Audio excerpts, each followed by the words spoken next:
Chapter 9: Echoes of the Past. The Resistance's safe house was uncharacteristically still, the usual hum of activity replaced by an air of quiet tension. Marcus sat alone near the central console, its screen flickering faintly with maps and incomplete data. He had returned to Borealis not just with scars, but with questions, and those questions lingered like an unspoken shadow over the entire team. Elias approached, his steps heavy with the weight of what they had uncovered. He placed a hand on Marcus's shoulder, his expression grave. "You've been asking about the Dominion's history," he said. "It's time you learned the truth." Elias led Marcus to a secluded chamber deep within the base. Inside was an ancient data core, its surface scarred and its circuits humming with the faintest of life. "This," Elias began, gesturing to the core, "is one of the last archives from the First Dominion. What you're about to see, you can't unsee." Marcus nodded, his throat dry. Elias activated the core, and a projection flared to life. It displayed Earth in 2029, a world teetering on the edge of chaos. Economic collapse had left entire nations in ruins, while shadow wars raged behind closed doors. The deep state, a shadowy cabal of elites, had grown bold, manipulating governments like puppets. Protests filled the streets, but the voices of resistance were silenced with brutal efficiency. "The world believed in democracy," Elias said, his tone dark, but democracy had been a facade for decades. By 2029, the deep state stopped pretending.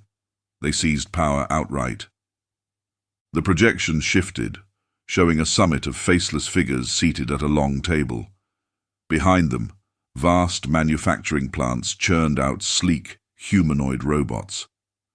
Their solution was simple. "Replace the human element," Elias continued. "Humans could rebel. Humans could refuse orders. But machines didn't question." The projection transitioned to scenes of devastation.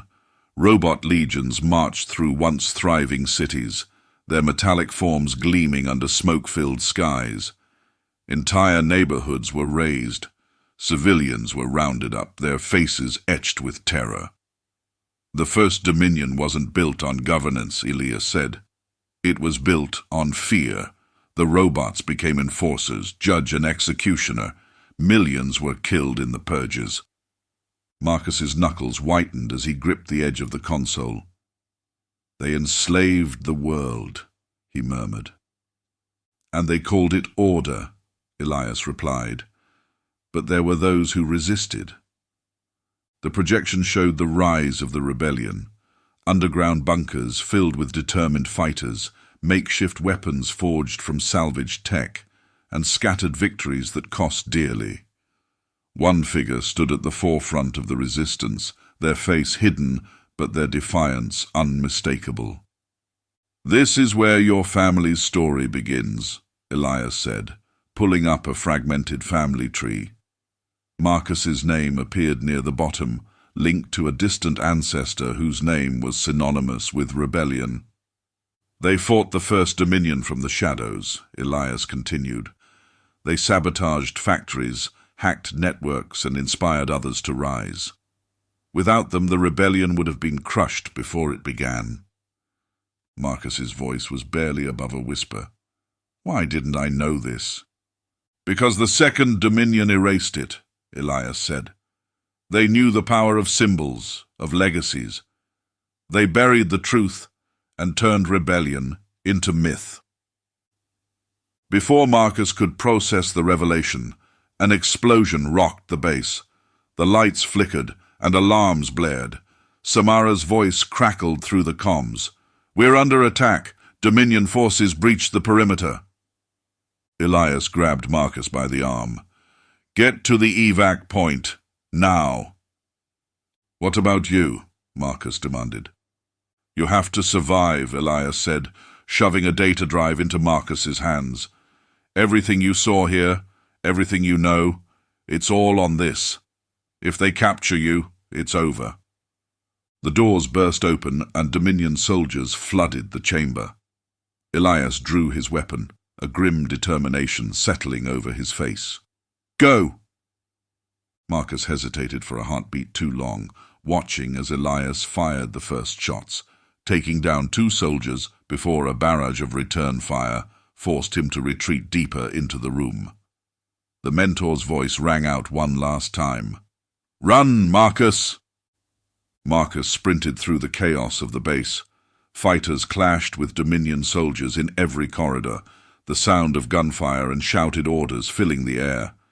Smoke choked the hallways, and the walls trembled with the force of detonations. When he reached the surface, a small transport was waiting, its engines roaring to life. Samara waved him over, her face streaked with blood and soot. "Where's Elias?" she demanded as he climbed aboard. Marcus didn't answer. He couldn't. The transport lifted off, leaving behind the burning remnants of the safe house. Below, Dominion mechs moved with brutal efficiency, their red optics piercing through the smoke. As the transport soared into Europa's eternal twilight, Marcus clutched the data drive tightly. Elias was gone, and the Resistance had suffered another devastating blow.